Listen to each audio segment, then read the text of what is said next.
바울은 오늘 고린도 교인들에게 질문을 하죠. 죽은 자들에게 부활이 없으면 지금 하고 있는 이 모든 수고는 무엇을 위한 것입니까? 이렇게 질문을 합니다. 부활이 없다고 하면 도대체 우리 신앙에 무슨 의미가 있습니까? 우리가 유혹을 거절하고 좁은 길을 가는 이유가 뭡니까? 죽음 넘어 영광을 바라보기 때문에 우리가 그런 일을 할 수 있는 겁니다. 오늘 실제로 그 부활의 소망이 우리 삶에 어떻게 영향을 미치는지, 부활이라고 하는 것이 우리 삶에 어떤 동력을 일으키는지, 이런 것을 살펴볼 필요가 있겠는데, 29절의 말씀에 보니까 바울은 이런 얘기를 합니다. 부활이 없으면 우리 열심 다 모순입니다. 고린도 교회 존재했던 독특한 관습들이 있습니다. 그것이 뭐냐면 죽은 자들을 위한 세례라고 하는 이 사람들만의 독특한 관습이 있었어요. 그게 뭐냐면 죽은 사람도 세례를 받을 수 있다. 나중에는 중세시대에는 죽은 사람들이 연옥이라고 하는 곳에 가 있는데, 그 연옥이라고 하는 곳이 지옥과 천국을 가기 직전에 있는 곳이 연옥이다. 근데 그 연옥에서 우리가 계신 조상들이 이제 연옥에 계시는데, 우리가 여기서 헌금을 한다든지 또 혹은 열심히 봉사를 한다든지 충성을 하게 되면 그 연옥에 있는 우리 조상들이 지옥으로 안 가고 천국으로 갈 수 있다. 이렇게 가르쳤어요.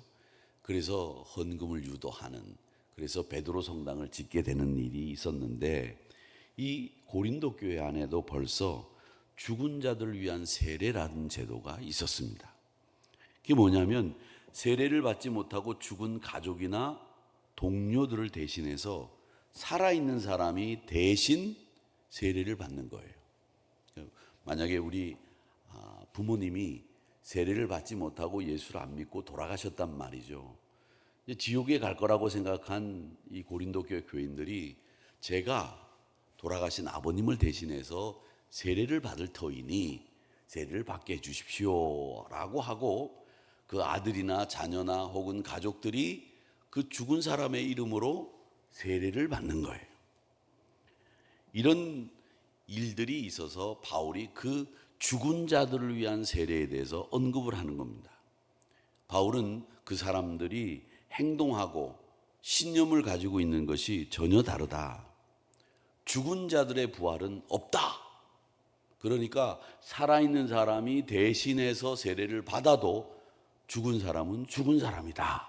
이 얘기를 하는 겁니다. 실제로 그 죽은 사람들의 유익을 위해서 세례를 받는 일, 이런 일들을 우리도 하고 싶은 생각이 들 때가 있어요. 야, 예수 안 믿고 죽은 분, 그분들 예수 믿게 하기 위해서 나라도 어떻게 좀 하면 안 될까, 이런 생각을 할 때가 있다는 거죠. 그런데 이건 앞뒤가 맞지 않는 모습입니다. 하나님 나라를 위한 모든 헌신과 열정이 이 부활 소망 위에서만 비로소 의미를 갖기 때문에, 그것은 본인이 구원받을 수 있는 믿음이 있느냐, 이 본인이 구원받을 수 있느냐, 이게 가장 중요하다는 것을 이야기하면서, 이 부활이라고 하는 것은 우리의 열심으로 믿음의 선배들이 구원받는 게 아니고, 부활을 가지고 있는 그 사람의 신앙이 부활에 동참하게 된다. 그 이야기를 하시고 있는 겁니다. 여러분, 그렇습니다. 내가 누군가의 치마를 잡고, 어머니의 치마를 잡고 천국에 갈 수 있는 게 아니고, 아내의 손을 잡고 천국에 갈 수 있는 것이 아니고, 남편이 예수 믿는다고 가장이 예수 믿으니 우리 가족 모두가 구원받는다는 이야기는 아니다라는 이야기를 하는 겁니다. 우리의 신앙은 내 신앙이지 우리의 신앙이 아니라는 거죠. 내가 구원받는 것은 내 신앙으로 구원받고 내 신앙으로 천국 가고 내 신앙으로 부활을 경험하게 된다. 그 얘기를 하는 겁니다. 자, 30절에서부터 32절까지의 말씀에 보면 또 이렇게 얘기를 합니다. 내가 주 안에서 판단하는데, 내 자랑을 두고 단언하는데 나는 날마다 죽는다. 이렇게 이야기를 합니다. 이 날마다 죽는다는 말을 하는 바울은 생명의 위협 속에 날마다 전도의 삶을 살았기 때문에 이 이야기를 하는 겁니다. 그가 얼마나 어려운 일을 겪었는지 우리가 주일날 사도행전을 공부하면서 배우고 있지 않습니까? 데살로니가에서는 쫓겨나고, 베레아에서도 박해를 당하고, 빌립보에서는 감옥에 갔고, 또 어제 아테네를 거쳐서 고린도에 가서는 브루실라와 아굴라를 만났기 망정이지, 가는 곳마다 유대인들이 쫓아다니면서 방해를 하고 복음 전하는 것을 살기등등하게 죽이려고 달려들었던 일들을 바울은 경험했기 때문에 오늘 이 31절 말씀에 보면 나는 날마다 죽노라 이렇게 이야기하는 것은 그의 생활도 사실 그랬고, 또 영적으로도 주 안에서 자기를 죽이는 일을 날마다 하는 영적인 생활을, 신앙의 생활을 했던 것으로 보입니다. 사실 또 그리고 우리가 예수 믿는다고 하는 것은 생명의 위협 속에서 사는 것과 뭐 진배 없습니다. 에베소에서 싸웠던 맹수라는 표현이 나오는데, 사실은 에베소에서 뭐 이런 말씀을만 읽으면은 바울 사도가 무슨 동물들하고 호랑이나 사자들하고 검투사처럼 들어가서 싸운 것 아니냐 이런 생각이 드는데, 이건 거친 복음을 대적하는 무리들, 유대인들의 무리들, 이 사람들을 가리키는 말입니다. 바울은 그러면서 뭐라고 묻느냐면, 내가 왜 이런 위험을 감수하면서 복음을 전했는지 아느냐, 이걸 물어봅니다. 만약에 내가 죽음이 끝이라고 한다면, 내일 죽고 더 이상 내가 살 수 없다고 하면 오늘 먹고 마시자 할 터인데, 그게 훨씬 더 합리적인 선택인데, 그런데 나는 그렇게 살지 않았습니다. 왜냐하면 내가 죽고 난 뒤에 어떤 일이 벌어질지를 내가 분명히 알고 있기 때문에 그렇습니다. 이 믿음은 다윗의 삶에서도 드러납니다. 다윗은 압살롬에게 쫓겨서 도망가던 때에 시므이라고 하는 사람이 쫓아오면서 이 다윗을 저주해요. 사울 가문 이 시므이가, 사울 가문에 있던 사람들은 다 다윗을 증오하고 다윗이 사울을 폐위하고 자기가 왕이 된 사람이라고 생각을 했거든요. 그러니까 이 사울은 베냐민 지파 사람들 아닙니까? 그러니까 다윗이 통치를 할 때 항상 이 베냐민 지파 사람들은 사울을 생각하면서 다윗에 대해서 적대적이었거든요. 그런 적대적이었던 다윗이 아들에게 구테타를 당해서 비를 맞으면서 도망가는 모습을 보니까, 야, 잘됐다, 네가 그렇게 됐구나 결국. 그러면서 이 시므이라는 사람이 돌을 던지면서까지 다윗을 저주했거든요. 그 저주를 받으면서 다윗이 도망갈 때 그 주변에 남아있던 다윗과 함께했던 장수들이, 왕이요, 저 사람 당장 쫓아가서 죽여버릴까요? 그 사람들이 아무리 도망가는 사람들이라고 하더라도 나라의 군대를 이끌던 사람들인데 그 사람 한 사람 죽이는 건 뭐 그 일이겠습니까? 아주 쉬운 일이죠. 그런데 다윗이 말려요. 뭐라고 말리느냐? 이 수치가 끝이 아니라는 거예요. 이것이 끝이 아니기 때문에 저 사람 죽이지 말라는 거예요. 그래서 다윗이 말리는 바람에 시므이는 다윗을 향해서 돌을 던지고 저주를 했음에도 살아남습니다.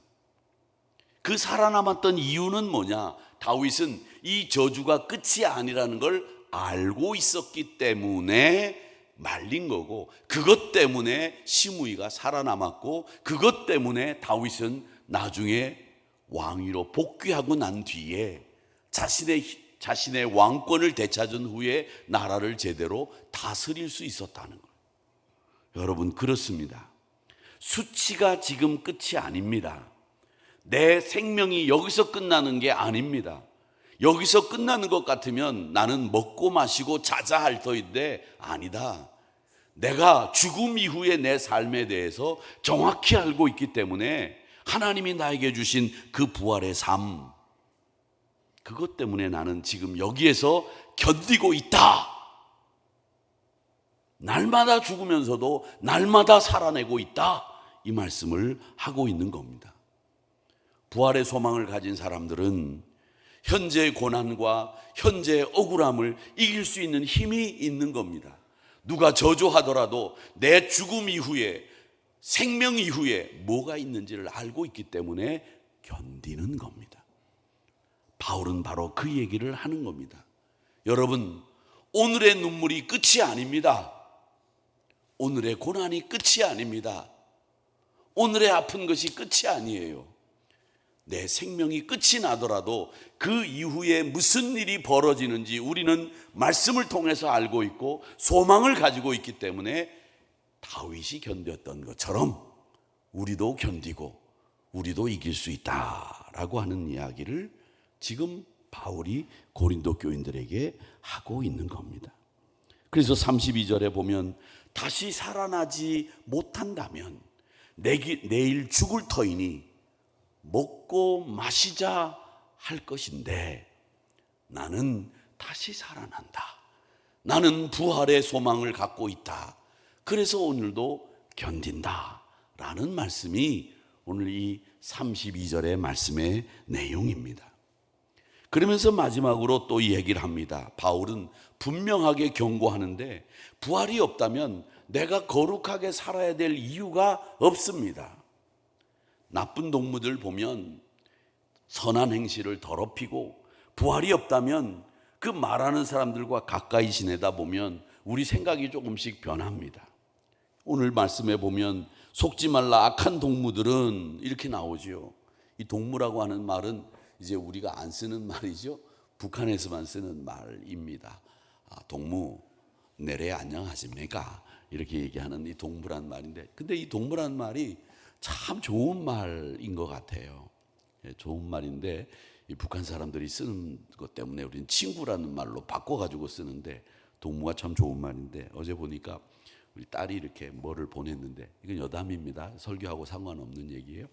북한 평양에 아파트를 잘 지어놨더라고요.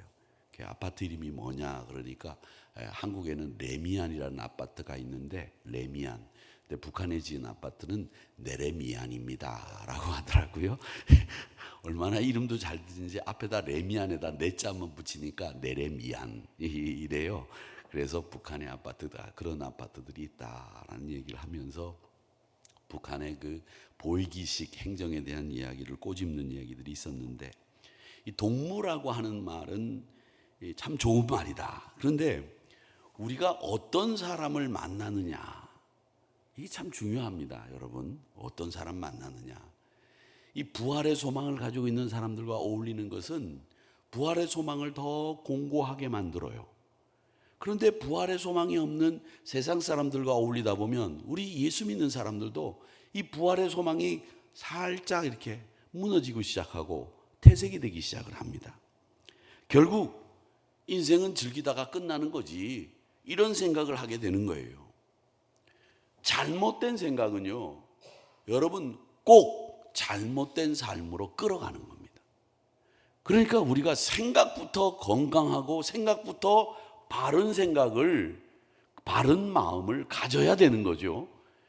예수 믿는 사람은 부활을 소망하고 부활의 약속에 거하는 사람들이다 라고 하는 분명한 믿음 위에 서 있어야 되는데 그렇지 못하면 안 된다는 거예요.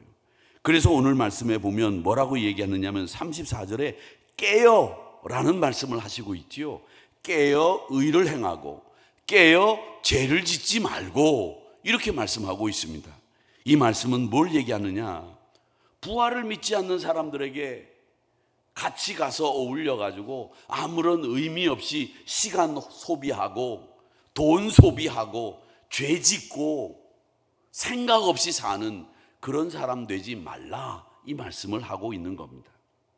부활을 믿는 사람들은 생명 이후의 영원을 준비하는 사람들입니다. 그러니 부활의 소망을 가진 세상 사람들의 방식이 아닌 부활의 소망을 가진 사람의 방식으로 살아가십시오. 깨어서 의를 행하시고 깨어서 죄를 짓지 마십시오.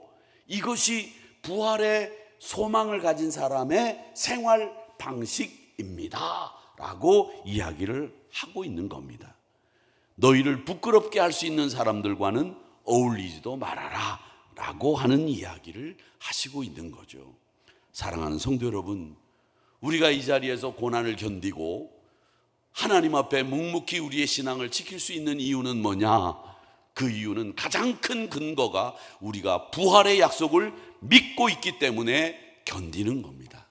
다윗이 저주를 아무렇지도 않게 생각하고 그걸 그냥 시므이를 살려둘 수 있었던 이유는 그가 이 일이 끝이 아니라는 것을 알고 있었기 때문입니다. 눈물이 끝이 아닙니다. 슬픔이 끝이 아닙니다. 그 이후에 우리에게 전개될 하나님의 약속의 삶이 주어져 있기 때문에 여러분, 오늘도 이것으로 끝나는 것이 아니다라고 하는 분명한 생각을 가지시고 믿음으로 서로 붙들어주고 거룩함을 추구할 때 우리는 주님이 주신 놀라운 반석의 믿음 위에 굳게 설 줄로 믿습니다. 이 부활의 소망으로 감사하면서 한 주간을 승리하는 저와 여러분이 되시기를 주님의 이름으로 축복합니다.